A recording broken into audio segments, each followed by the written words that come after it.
Hello everyone, how you going, and welcome to why there's an American national park in Canada. Now it sounds completely outrageous, but it honestly wouldn't be the most surprising thing I've heard from these two countries, so let's find out.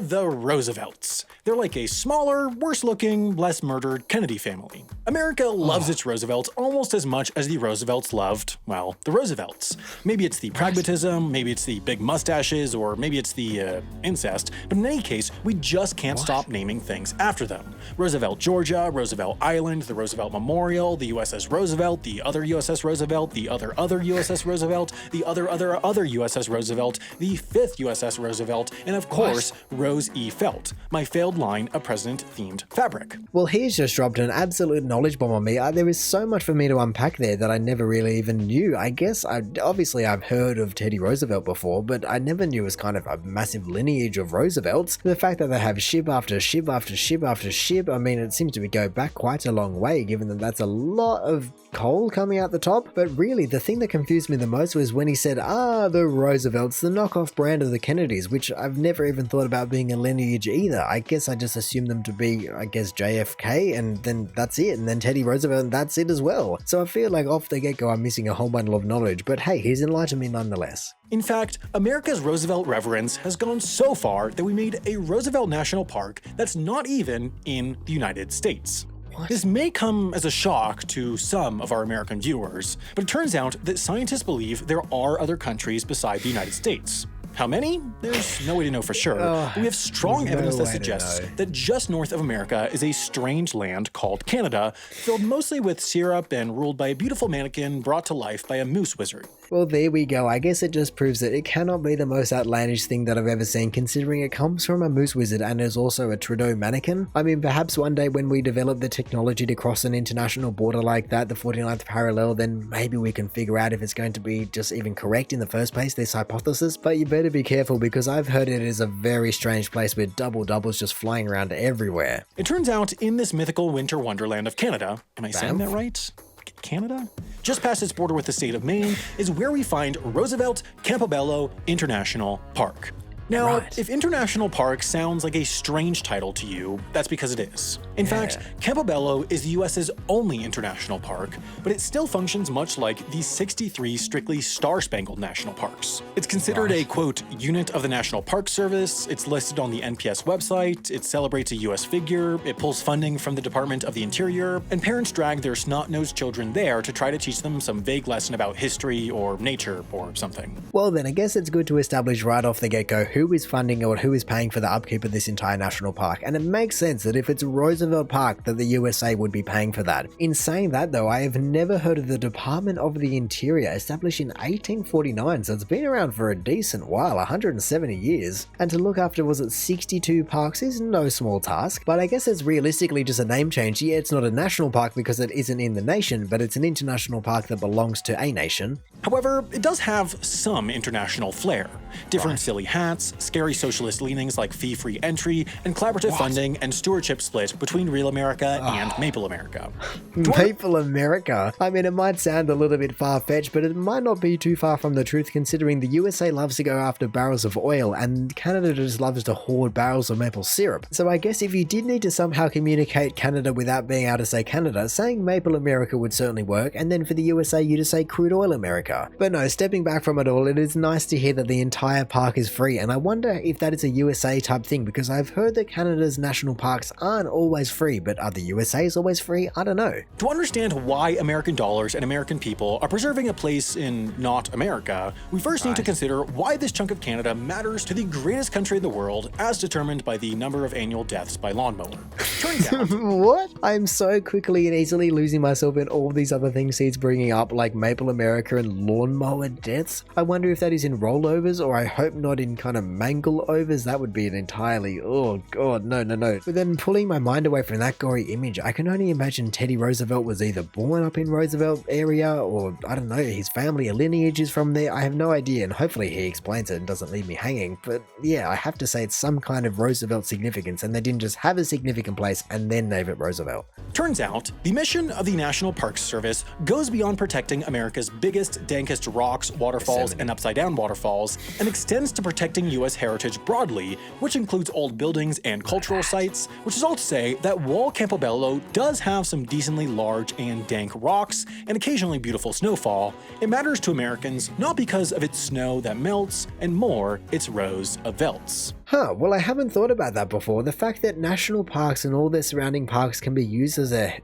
commemorative heritage site as well, it certainly makes sense because you have magnificent views like this, and that's great and fantastic to preserve from a natural standpoint, but then also being able to couple that to go, oh yeah, why don't we have this incredible place and then also make it so it's just named after this person and use it as like a double excuse to preserve the entire area. Go for it, it makes so much sense. You see, when a young Franklin Delano Roosevelt was cutting his teeth on the mean streets of Hyde Park, New York, engaging in dangerous rough-and-tumble pastimes like golf and polo, Mama and Papa Roosevelt did what average Americans do and got themselves a humble 34-room cottage on Campobello Island, a popular vacation spot for Americans, where they spent their summers sailing, lounging, and getting polio. Right, well I had no idea that the Roosevelts were that kind of, I guess, upper pinnacle high class, almost to the point where it's just unheard of high class. The fact that they got, what, a 34-room shed cabin, what did he call it? A humble 34-room cottage. I mean, that certainly doesn't look like it's 34 rooms, or am I not thinking bedrooms and it's literally 34 rooms? Even then, they're going to be pretty small rooms unless the scales are completely off. You know, even if you count the windows, you got 1, 2, maybe an attic up there, 3, 4, 5, 6, 7, 8, 9, 10.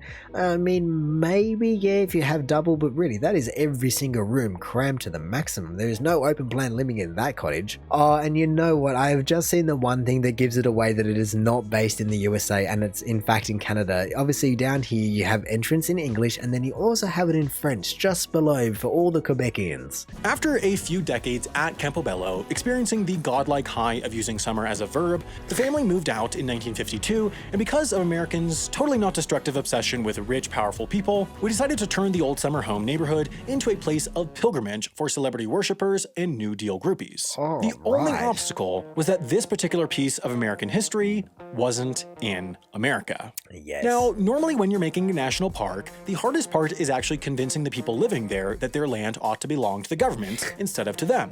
In this case, though, that problem was solved by the fact that by the 1950s, an American oil tycoon had become owner of Campobello and was already looking to enshrine it as a historical site. Wow. The fact that an oil baron is what I'm going to call him was just willing to give up this entire historical site and not just put up a massive oil platform right there and go, oh yes, there seems to be about, I don't know, 50 billion in oil directly below your place. It's a shame that it has to go, because there are plenty of examples throughout all of history that just show that that kind of thing is generally just put to the wayside, especially if it's just an indigenous population. Nah, that is just completely put to the bottom of the pile. But now I'm just wondering, what is his name and why did he want to do it? Did he just kind of like Teddy Roosevelt and that's why he wanted to do it, or what was the reasoning behind it? Was it just to sweeten the deal with the government so he could go over there in mine instead? There's always some kind of reason if you're an oil tycoon, as he called him, or an oil baron as I was calling him, or an oil oligarch if some other people would call him. But realistically, I can only imagine the major hurdle that is going to be here is the fact that he touched on it briefly, even the fact that generally you have to convince the people living there that the national park made sense to put it there, given it's their land. Now, generally speaking, rightly or wrongly, the government seems to tend to have absolute power over what land is classified as what, but that gets really complicated when you start dealing with international foreign correspondence based over a national park that you want to just name after, I guess, an American president, as that is such a convoluted story, and they're going to go, no, why would we ever let you do that? But I guess they did, because Canada's just nice like that. What made this national park making experience difficult was the fact that Canada wasn't, and here's the really interesting bit, still isn't the United States. But nonetheless, Americans pulled themselves up by their bootstraps, girded themselves in virtue, and convinced the Canadians to do it for the PR. Well, you might think that FDR's vacation home is hollowed ground that transcends politics. It turns out its tale as a national park has less to do with reverence for where our former president learned to wear sweater vests, and more to do with getting a damn thing done. That is ridiculous. The fact that they used it as a PR stunt to go, oh, well, Canada, you're not really on the map in the 1950s. Would you like to be? We have a lot of people that know Teddy Roosevelt worldwide worldwide, I can only imagine at this point, considering everything he was known for. And then, he's probably more famous than your entire country. So do you want to include someone that's more famous than you in your country? You probably do. So yeah, of course you're going to say yes, aren't you? We're not going to blackmail you at all. No, of course not. It was just all a PR stunt and the USA being really kind to Canada. You see, conveniently, at the same time that oil tycoon began pushing for an American park in Canada, the Cold War was heating up, and the US and Canada were trying to smooth out a deal about a dam on the transboundary rivers along the countries' shared border. With tension and distrust in the air, and the shared need to get a big damn deal done, no politician could have picked a better time to collaborate on a relatively cheap project that displayed that Canada and the US got along just fine and were maybe even friends, if you're into labels. There we go, the plot thickens as well as the soup. My goodness, that would have been so politically charged. The entire thing would be like, you want to do what to us? We don't really trust you, but we need to trust you because the Cold War's brewing, and I don't really know about this, but I guess it's a good stepping stone if nothing else. I mean, at least it didn't go the way I thought it might. When they just brought the oil baron back into the picture, I went, oh no, don't tell me he's just looking to advance his interest in Canada or the USA and he wants some part of the puzzle and they just need to get this across the line in order to make that deal happen. I don't know, I was just going, please don't let that be the case. You give one good deed and they take 6 from you. But no, at least it was just that he had the land in his possession. He already had the plans to kind of develop it into a historical site, or I guess make it a historical site, not develop it is more so the way to go. And that just coincidentally happened to line up with, oh, Canada, it's in your space, but we would like it to be our space, please. So, with virtue signaling on their minds, some politicians' overworked interns drew up a treaty that outlined a new park that the US and Canada were to share the costs of purchasing and preserving, and on January 22nd, 1964, President Lyndon B. for Bad Boy Johnson and Prime Minister Lester B. for Big Dog Pearson signed on the dotted line, creating the Roosevelt-Campobello International Park. Wow. Now, there's only one Roosevelt-Campobello International Park where representation and duties are split squarely between two countries, but I have good news. This isn't the only place where you can get in touch with your proud red, white, and blue roots while outside the 50 states. The NPS also looks after parks and monuments in American territories from Puerto Rico to Guam, while the American Battle Monuments Commission manages 23 American monuments and cemeteries in foreign countries. Well, look, that certainly makes sense. I'm sure there are plenty of countries, especially in places like Europe, with all the world wars going on over there. I'm sure there are just memorials spotted everywhere that don't belong to the country they're in. And then he also mentioned the National Park Service, which I'm interested to know where else do they service. He mentioned, what was it, Puerto Rico and Guam, but maybe they have things in Cuba. Do they, I guess, probably just have a whole bundle of sprinklings all over, where there are just going to be places kind of similar to this, I guess, just historically important sites. But now it does have me wondering, how many international parks are there worldwide? Between every single country, surely there has to be some national park that was developed and then the border changed and so now it's shared, or maybe it was something like this where they just developed it together. Either way, surely there has to be more than one international park, and so I'd love to see a world map and how many square kilometers are actually protected internationally, and not including the natural wonders of the world or any UNESCO sites or even Antarctica, for goodness sake. No, just plain simple international parks. So, whether you're traveling in Maple America, Guava America, or even Big Weird Scaffolding America, you'll always have a park or monument of some sort where you can soak in the rich, effervescent, deeply inspiring, never bad or embarrassing or violent history of America abroad.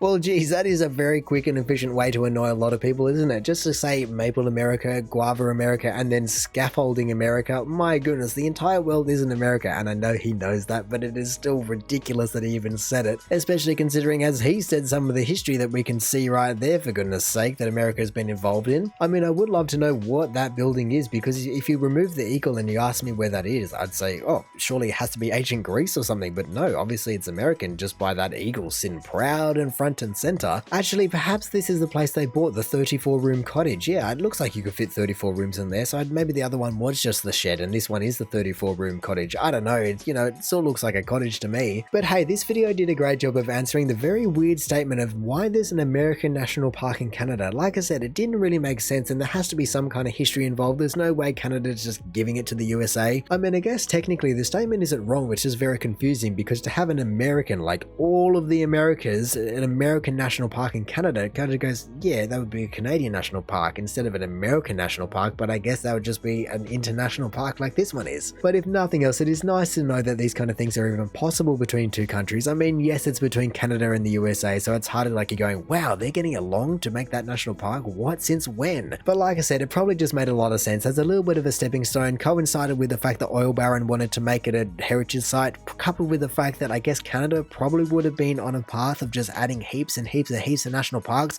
all over Canada itself. And so yeah, I'm sure there were just so many different factors that led into this thing being created in the first place, but hey, they all lined up just to create, I guess, an international park. But anyway, in saying that, I reckon I'm going to call it there. So thank you for watching this video. If you did enjoy it, feel free to do the YouTube algorithm things down below. Also, if this is the first video of mine that you're watching, then make sure to go check out any other ones I've done. Also, make sure to go check out the original video down in the description below, or hey, maybe even just want to consider subscribing so that you don't miss another one of these in the future. But all in all, have a good one and see ya.